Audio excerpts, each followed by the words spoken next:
This episode of Sewing Out Loud is brought to you by Baby Lock. ZD and I sew on Baby Lock sewing machines and sergers every day. Baby Lock is the perfect long-term sewing companion.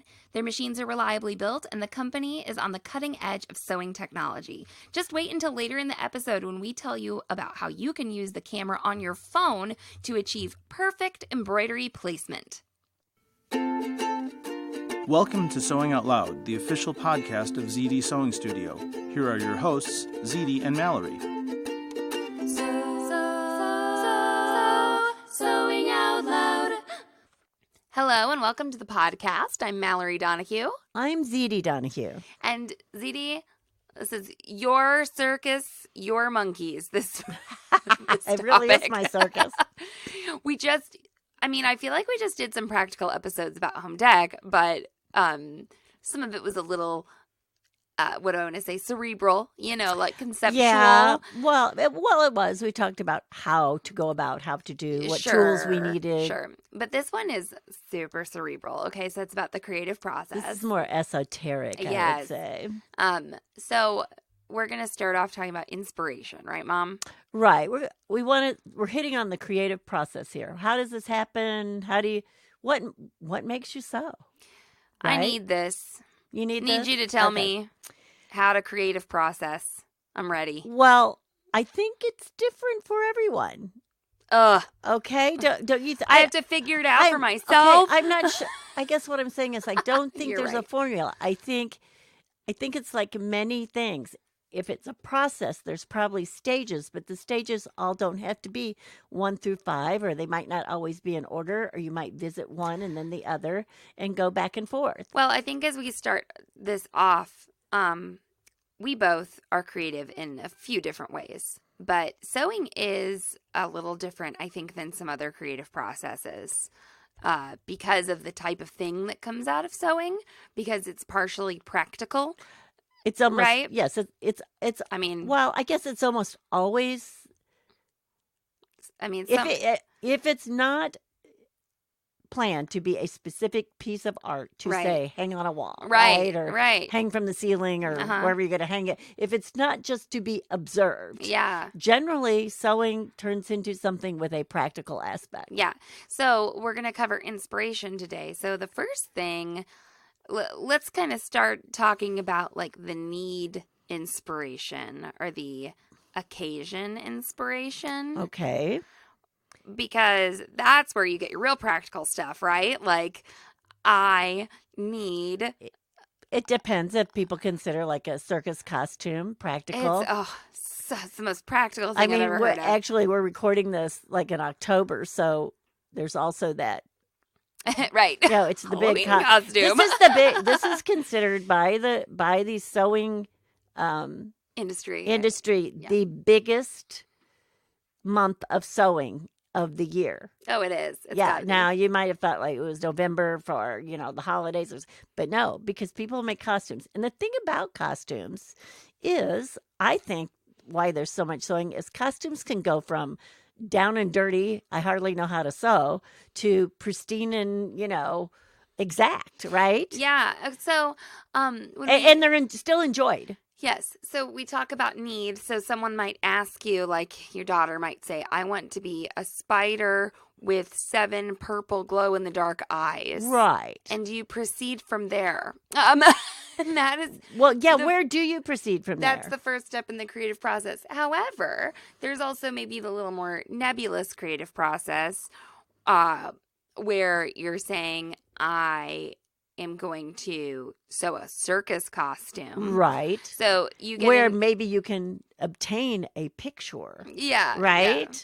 Maybe you can't maybe there is no picture of a spider costume in the conceptual way this daughter decided she wanted to, she wants all 8 legs movable and and glistening eyeballs. Yeah. Glow in the dark purple. Okay.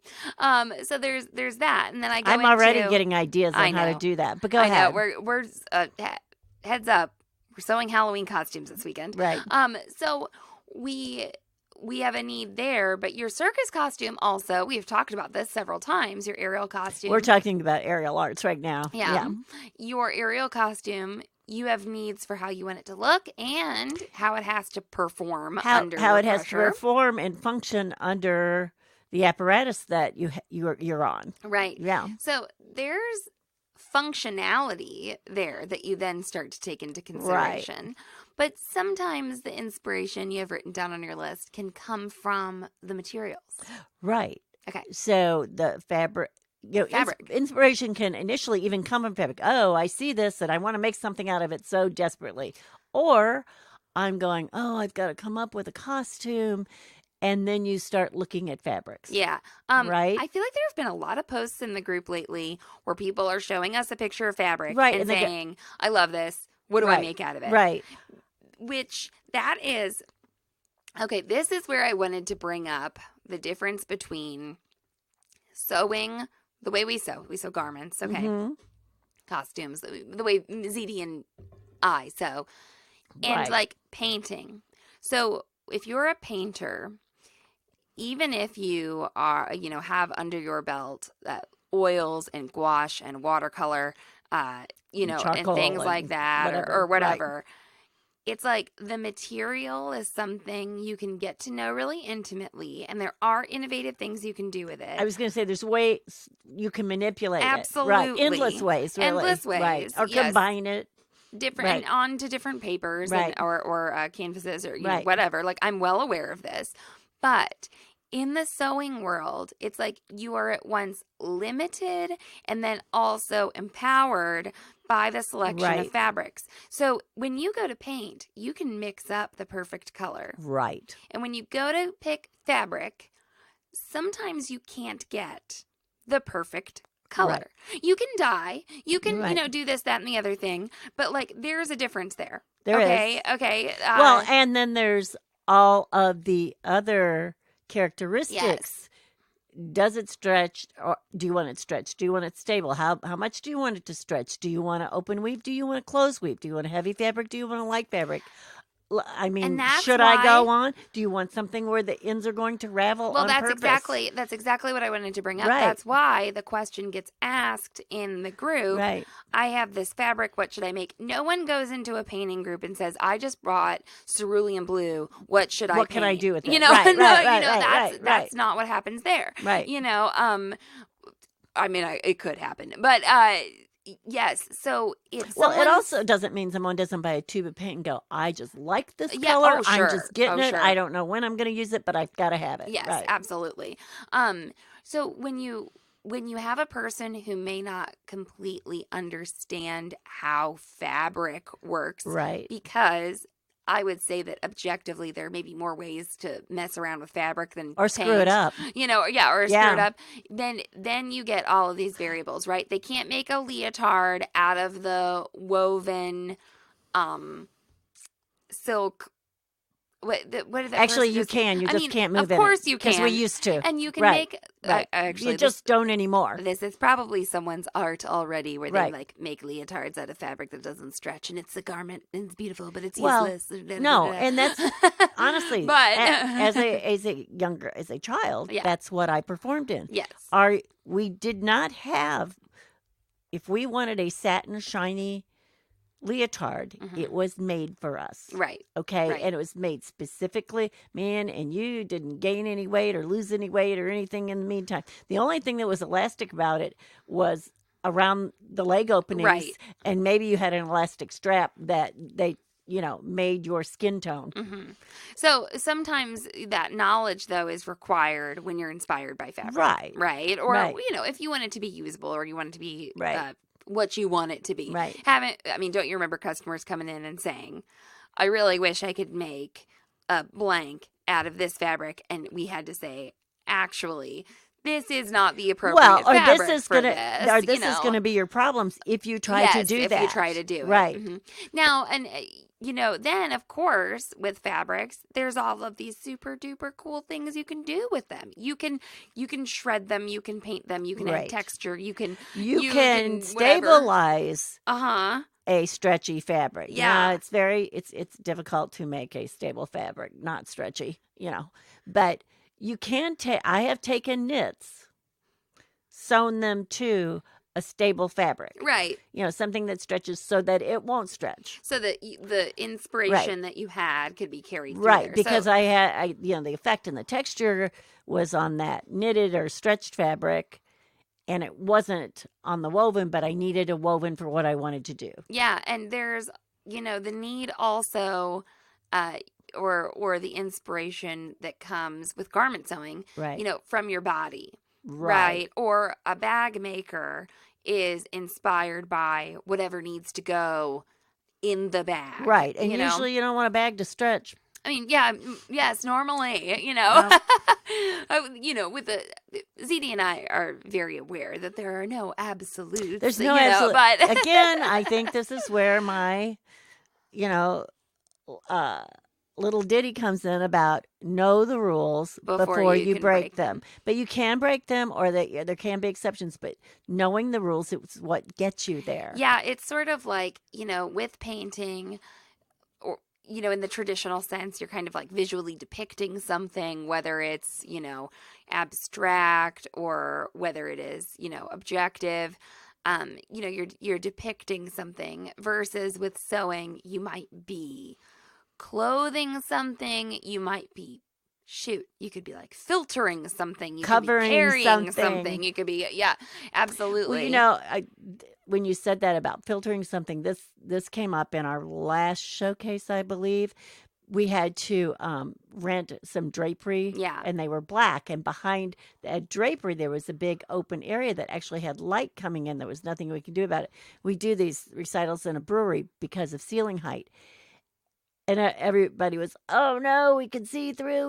We need another layer of drapes. And I said, no, we don't. I said, we've got the old red silks, which aren't really silks. They're tricot. But we had these old silks that I knew we could hang behind the black and it would filter out all the light. Yeah. And everybody was like, what? Mm-hmm.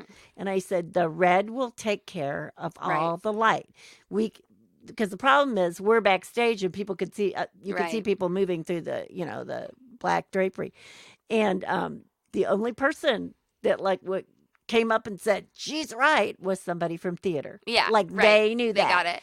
So, there's something that I knew about fabric and color that nobody else happened to know. The other thing with inspiration, and this is where I struggle sometimes, I wish I could do better about this. How your inspiration for a piece of clothing fits in with the other clothing that you already have made.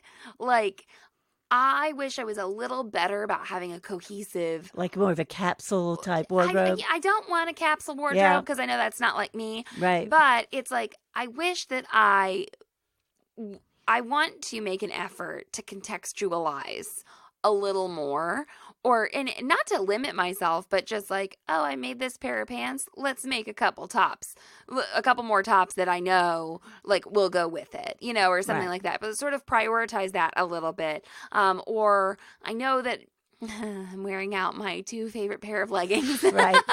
Or something like that. Or it's okay, so you made the leggings, but do you have the tops that you feel comfortable wearing with them? Or I made the Jenny trousers. I want a couple more tops that go with it, or something like that. I'm kind of weird in that category too. So I make what I want to make. Yeah, right? Me too. But I have been known to wind up with 5 pair of pants and 2 tops. Yeah. The tops always go with the pants because that seems that rule of mine, that concept of mine, make what you like seems to always work out. Yeah, the tops will go with the pants, but I just don't have enough tops because I've been on a pants thing. Well, and I tried out a new silhouette with a couple of garments that really I need to then fill in some holes, in my wardrobe. Sure. I'm not a stickler about wardrobe rules, but, I made these certain shirts and they really need to be worn with a pair of trousers instead of leggings, with the way that I don't like them. It's what you want. Yeah, I don't like them with leggings. So you're just, it's not, there's no rule there. It's just what I want. I want these with trousers. So when you're, putting together a body of work like that, or, if you're putting together a show of paintings. Well, I was going to say it's much easier. There is that. But if you're costuming a show. You have a guideline, right? I also think it's easier because you conceptualize the show. So you're saying I need to think of my life as a production. As a musical theater. Oh, you're totally right. I mean, I think a musical comedy. Okay, so I would think that would work for you. It needs to be like scene 1, right, in bed. Okay, scene 2, working out. Okay, Mallory works out this many times per week. She needs costuming for this many scenes. This is oh my gosh. And here's what can happen. What a breakthrough. If you really work hard on that, you can fall asleep in your clothes, which will serve as pajamas, and wake up the next day and you don't even have to get dressed. There you go. That's happened to me. Right. That's right. Or, like we do in costuming, we'll just underdress things, right? So I can get just out of bed. Right. Take off one thing, just put on another. All you have to do is put on your pants. Oh my gosh. So I need to outline my life. Well, I'm just. Because I know how to costume a show. Well, I'm just thinking like, okay, when I did Crazy for You, all right, there was a line of, dancers that got off of the train and came into town, right? And they did this dance. And I'm like, how do I make this cohesive? How do I make this cohesive? Yet they all need to be in their own clothes. They're not in a stage costume. Yeah. They all have to. And I was like me. And I saw this fabric. So here comes an inspiration in. I saw this fabric, right? And it was kind of like dots. Yeah.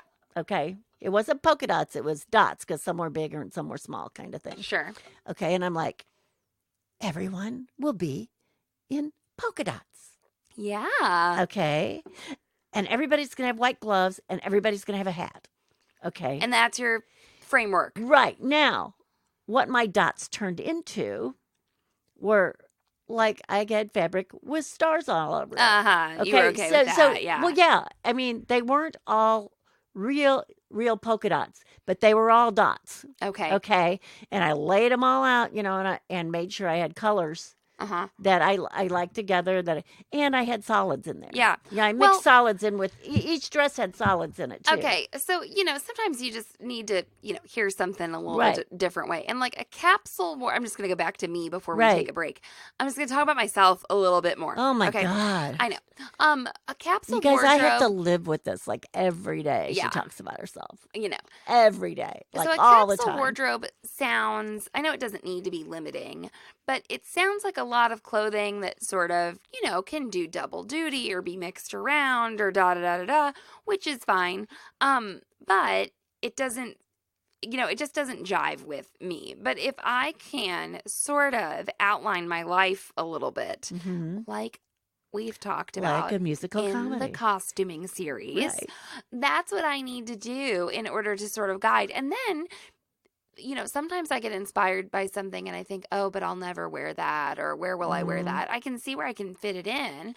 It can help me go ahead, if you're trying to not talk yourself out of something. I said this not too long ago in a podcast. Your dad says to me, well, are you dressed or not? Right, yeah. And I'm like, no, these are my pajamas. He goes, well, don't you have something else? And I'm like, well, yeah, because I could have a pair of pajamas. I could have some underwear and a shirt made out of right. Because I like the fat. And okay, we tend to overbuy fabric. Anybody that, some of you might not think that's true, but we do. So anyway, yes, you need to costume your life. Oh, cool. All right, let's take a quick break.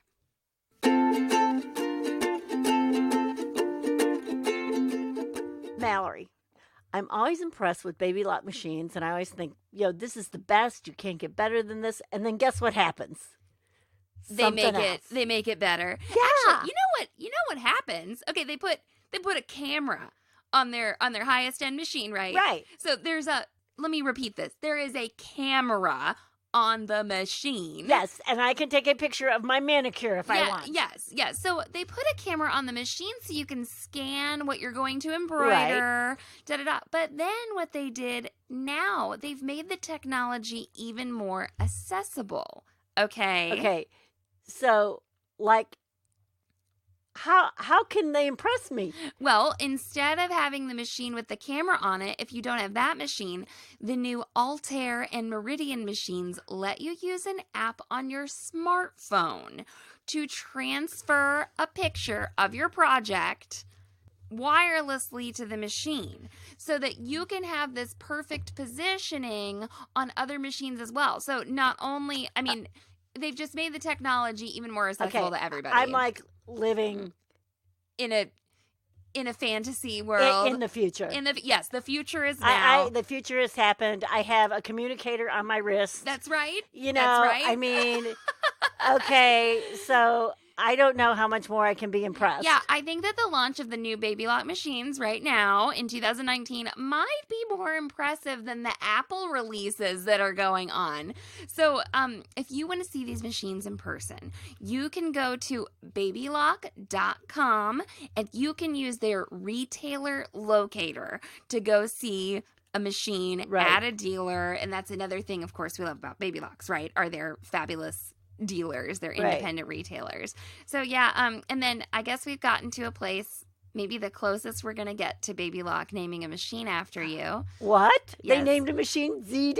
Yeah, so not quite. They have the new Altair and Meridian that are, you know, the machines that work with that perfect positioning app, but now they have a machine called the Ariel as well. So you mean like Ariel in the Yes, sky, not like AER. Ariel the mermaid. AERIAL. That would be as close as maybe I'm gonna get. All right. So once again, go to babylock.com, check out that retailer locator, and check out the wonderful videos they have that show you what the heck we're talking about with this perfect positioning app on your smartphone. I continue to be impressed. Yes.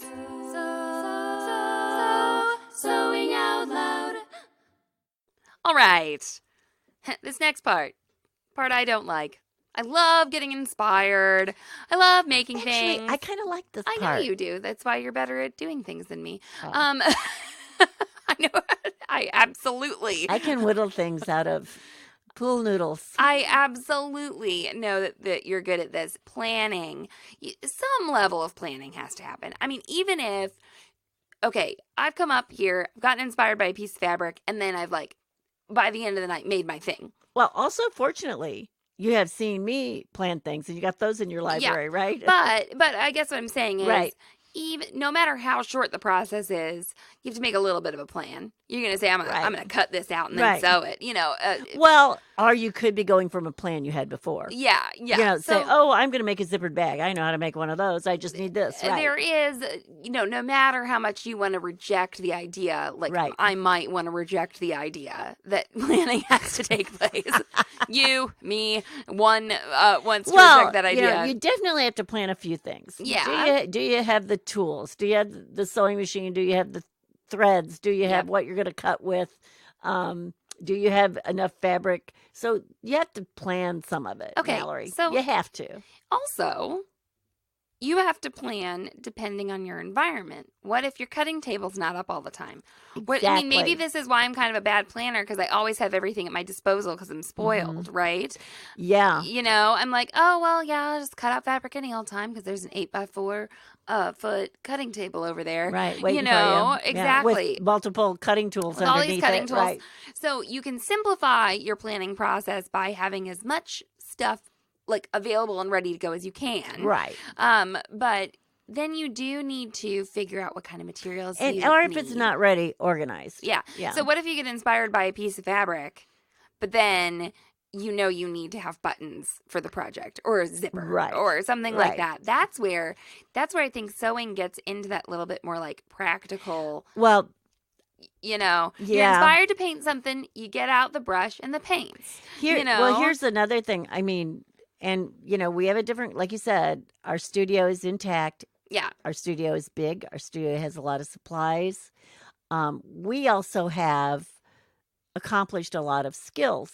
Yeah. Too. Not everybody who's listening to this podcast may not have experienced every skill or executed every skill that Mallory and I have at this point in time. Well, and even though I say I hate planning, I made a wardrobe planner, and you get that when you become a member. And one of the things in there is list the skills you That need you to learn or have before them you need do. to learn. Yeah. So, like, if you know you're going to make jeans and you've never made a buttonhole Right. before, you have to make time. to you have to learn the know. buttonhole. Right. So, maybe you ask for some tutorials and you save those somewhere. Right.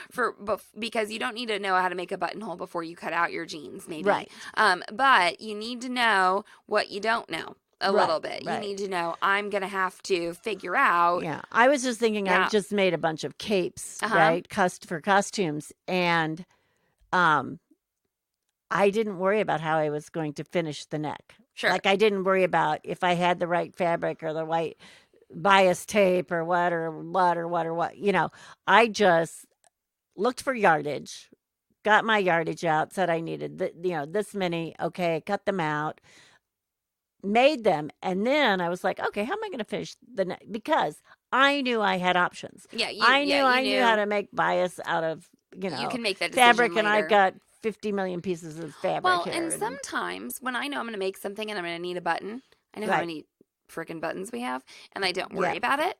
But if you're a person who doesn't have literally Right. thousands of buttons, then you need to make that Well, plan. and that's where the process can be very different for you and I than someone who who is just starting out or smaller Yeah. space or doesn't keep all the stuff we keep or accumulate all the stuff who doesn't hoard sewing things.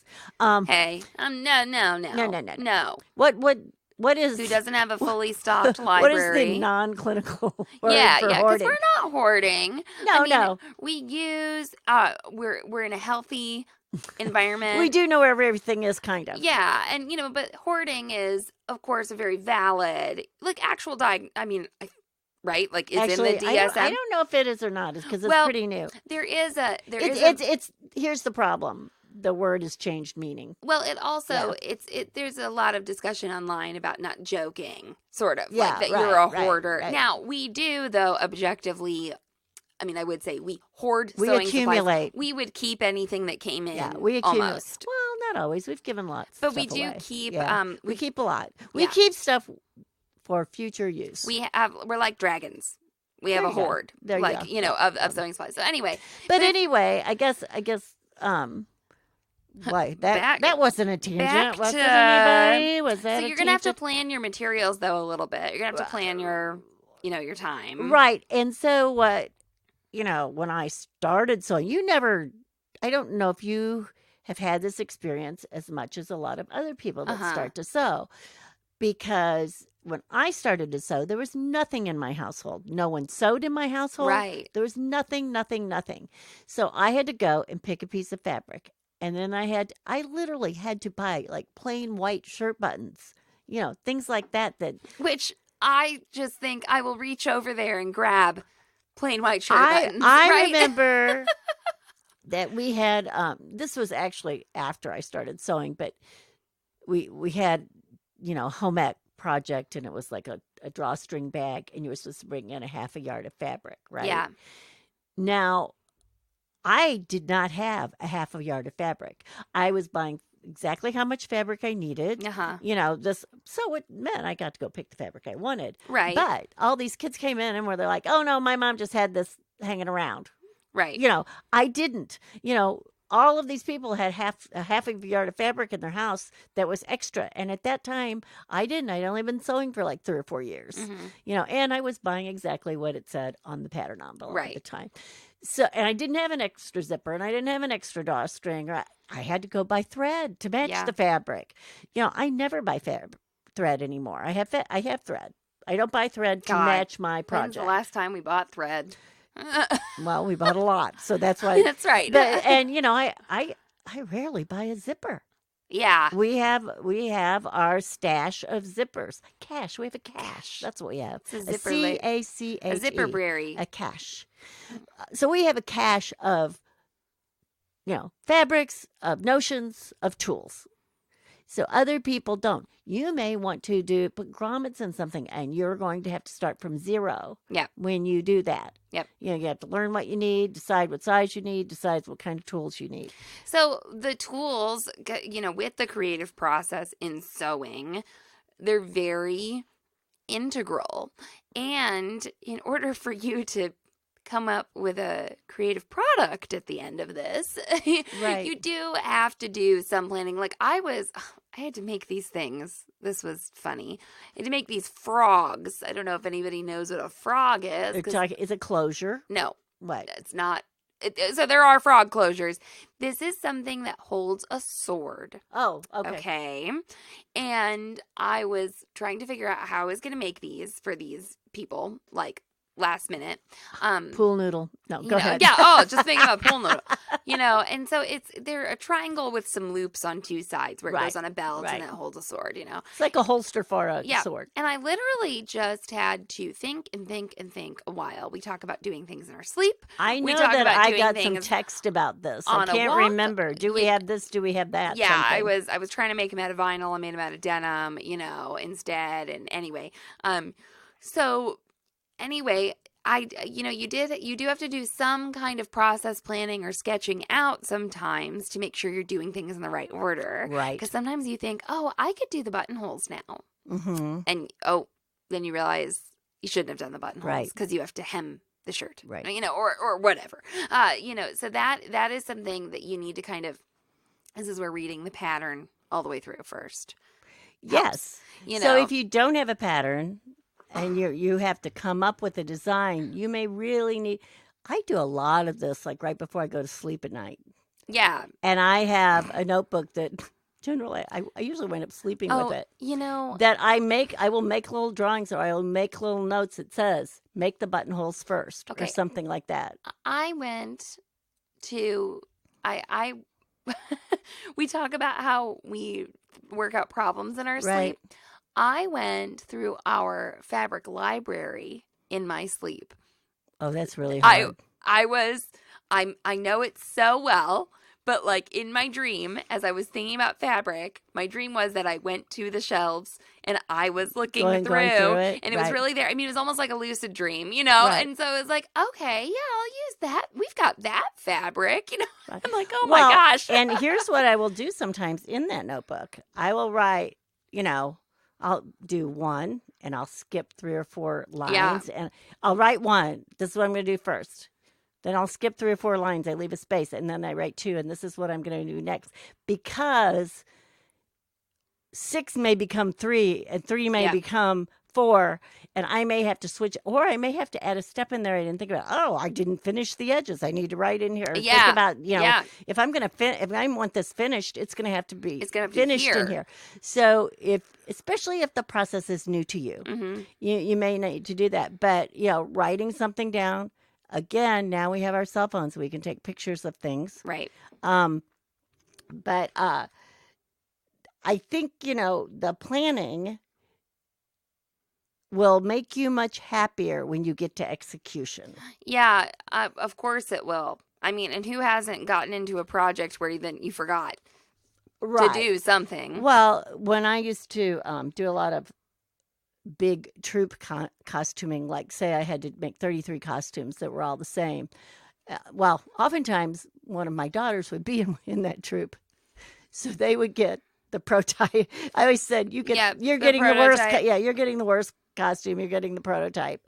But, and I was going for efficiency. I was going for, the economics of how can I do, I was going through making many decisions, sizing, all kinds of things. And I'd have 33 of these to make. And sometimes I would get to down to where I was just maybe finishing it the up. 32nd one or something. And I would go, why didn't I Do it like this. Even though I had come up with a pretty efficient way to make them, Right. And the thing is whatever I learned in that process, I had for the next time too. I think a good thing, you were talking about like kind of having plans already made or figured Right. out because you've made the thing before. Right. So I think it's important with maybe a new sewer or just anyone who's making something new that you might want to do a basic version first. Yes. So let's pretend you're going to make your first pair of jeans. You make the pair of jeans, per the instructions. Maybe you get a little fancy on the pocket. And not assuming they're going to be perfect. No. And then you move on and you're like, okay, I'm going to add this detail. I'm going to add this Right. detail. I'm going to have a pair of jeans that does this and this and this and this. Like you and I can make a t-shirt and do all sorts of crazy things with the neckline Right. and finishing and color blocking and like all of your Sometimes I don't swimsuits. even cut my neckline till I've got the shirt together. There you go. So there's things like that we can do because we've made so many of those Right. before. But when I go to make like I'm trying to think of something I haven't really made a lot before, like a Like a full frog. winter No, coat. but yeah, right. You know, or something. Mhm. Yeah, okay, a frog. All right, let's Right. pretend that oh my God, they didn't even use some of them because like the swords weren't That always appropriate. kills you, I was too. like, Yeah. oh my, and it was so funny because these people know how much work this stuff Right. takes and everything. And she was like, I'm so sorry, you know, and I was like, it's okay, don't worry about it, you know. So No. anyway. So if anybody out But- there is new to costuming, I just want to let you know your costume might get cut and it's not your fault, and don't take No. it personally. No. But man, it can hurt. It can be a wound hurt. that has to heal. So frogs, let's pretend that I was into this kind of like historical costuming or something, or, you know, because actually the director of the show she had her own swords. She was so excited to use these swords and it was great. It was Othello, you Oh, know, yeah. and it was one of those Guerrilla theater productions. They did it in a week and they had sword fighting. How cool, you know? So anyway, she needed these frogs. And so if I was into that, you know, if I was Dana, I would have made my first simple frog. And then I'd be like, oh, the next one's going to be out of leather. I'm going to figure out the leather one. Right. The next one, I'm going to learn to tool leather. And I'm going to learn to Right. gold emboss it, Right, you know, right, and right. stuff like that. So the more you get the basic construction down, Right. the more you get the basic of, you know, how to make the jeans or how to make a coat. Right. Like I'm thinking of a couple coat ideas and I'm like, you know, I think I might need to make like kind of a simpler version first before I go adding all this other stuff. And part of that might be because, like you said earlier, it might not be perfect. Right. So why would I hand embroider? Let's pretend like I want to hand embroider on my coat. Why would I hand embroider That's out a pretend. Yeah, go on ahead. my first Right. coat? Right. Why would I emboss a bunch of leather? Okay. Right. Before I make my first frog. Right. Before I make my first sword holder. Why? You know. Right. That's a skill you could develop elsewhere. Yes. Actually, I have a friend who does leather working and it's so cool. And I've seen her develop her process and I've seen her practice like painting on leather, just making Right. patches and then making wallets. Well- and then she puts the two together later. Right. After well, she's figured and- out her and wallet I pattern, was just you going to know? say, we have done this when we have started doing a new process on maybe an unfamiliar fabric. I'm trying to, okay. The what about applique. this? Applique. So appliquing knit on knit. Yes. Like I'm talking 4-way stretch knit on maybe 4-way stretch knit or 4-way stretch knit velvet and 4-way stretch knit mesh, and maybe some of the applique also has Right. sequins on it. So okay, you sit down and you make samples. Right. And you sew different samples and you use your different thread or you use your different stitch length and you see what you think comes out the best for you. Uh-huh. So what Mallory is saying, yeah, you know, it's just like a buttonhole. You never make your first Okay. buttonhole on any garment. So, and mom's Well, first... you always do a test. Mom's first samples of these knit appliques are sort of like teardrop or like, what do I want to say, like an ovoid shape. Right. They have, it's like an eye. Because I wanted a point. You and wanted I a wanted point a and a curve. curve. I was practicing the Okay. different shape. Yeah. So she's got this point and this curve with just this, you know, this Right. oval with these 2 points on top of each other. Right. And then her samples then become more leaf looking. Still pretty simple. Because I have more leaf. inside corners Yeah. also. And then her next sample looks like some kind of sea creature or some, you know, a more complex leaf. And then on her costume, she has, you know, Scrolls and this, and then Right. somebody else has a different type of shape, and she's Right. learned like this type of shape looks good with this, and this type of shape looks good with that. And then I, you know, was making the Lightning McQueen costume, and knew I could do like numbers and things like that. And then I was like, oh, I think I can do a flame now. I think I can do a lightning bolt. And so, yeah, it's almost like, I mean, honestly, I have to say, I did not think about this until right now, looking at your samples. And I don't even know if that's something you necessarily thought about consciously, but you're like, okay, well, I'm just going to you didn't cut out some super complex shape to applique it on the first time, did you? No. And actually a shape that I think is nice, okay, to practice on for something like applique, just so everybody knows, is a heart. Yeah. Because you have an inside corner, you have an outside corner. And you have a curve. And you have a curve. So, and usually you have sort of a straight area. So I have oftentimes told people, cut yourself out a heart. Right. And practice on it. Yeah. So when you're going to learn a new creative process, and this is, okay, let's just go back to painting. A lot of times in a painting class, you'll start off with like a limited palette, and you'll start off with something that's not moving, right? You'll start off with a still life that's very simple. It will be blocks and a sphere, right? Okay. Right. It's an apple, it's an egg, it's a cup. You don't start off probably painting like the figure, or at least we know that oftentimes it's helpful to have painted some spheres and things like that before you go to paint a figure, right? And so it's practice in that way, but I don't think we always think of it as practice in the sewing world, because you can actually get something out of it. Right. You actually, your first bag is a practice, even though you can oftentimes use it, and you can get more complex and complex and complex. And it's not just with embellishment. Well, if we go back to the basics, I remember like teaching kids to sew, and we do a pillowcase. And they were so amazed that you put the two wrong sides together and you sew them up and you turn them inside out and you have a finished pillow. They had not met that concept yet. Right. The seams will go, the seams are going to be on the inside. Mm-hmm. So if you take that to some higher level in whatever you're doing, try it out and see what happens. Right. So I think, execution is always possible. It's just I guess what I'm going for is I don't want people to get frustrated. Yeah.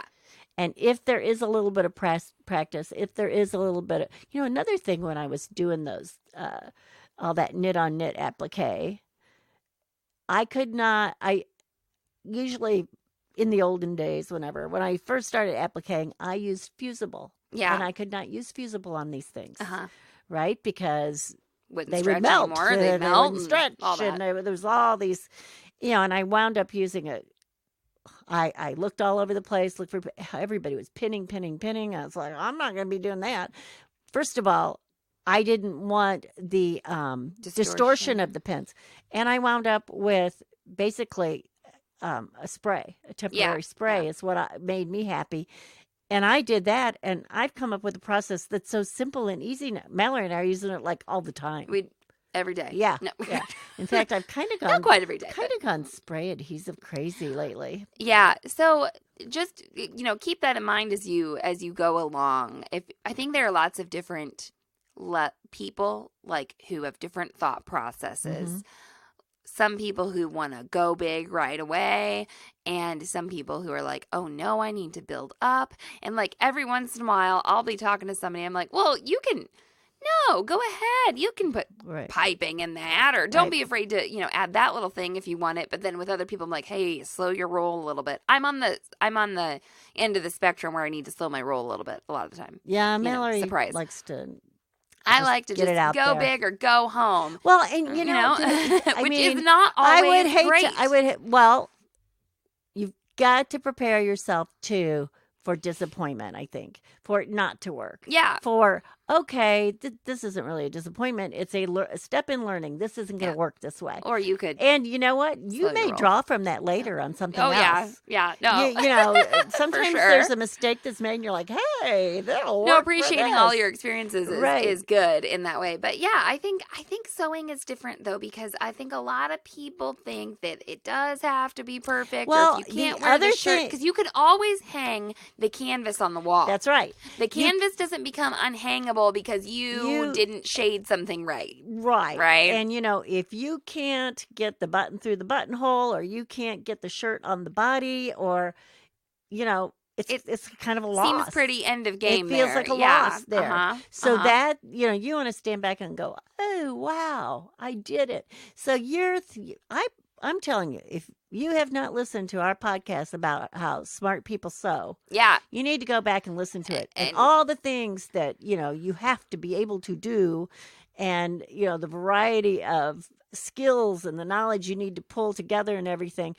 Only smart people can sew. And that's why you're sewing, because you're so smart. That's right. So what we're saying is the people who even try to Right. sew, you are smart. Well, you are smart. And if I can bring up another tangent, that's why when someone says, "What do you mean you want $15 to hem my pants?" You go, I'm really "You're paying for my smarts." That's right. That's right. No, so the people, if you're sewing and you're making mistakes and you're trudging through and you're learning new stuff, you are doing a really complex thing. Right. And you are smart. Okay. That's right. All right. Well, I think that about wraps it up there. Kind of just to hash it out the creative process. I'm going to costume my life. Oh, love Yep. it. We all Love it. it's just a stage, right? Perfection. What?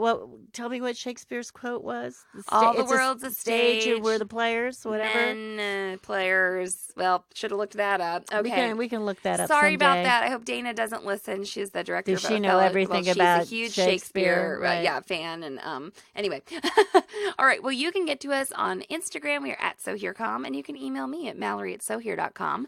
Everybody, So long and so happy. Thanks for listening to Sewing Out Loud. For even more expert sewing advice, visit sewhere.com.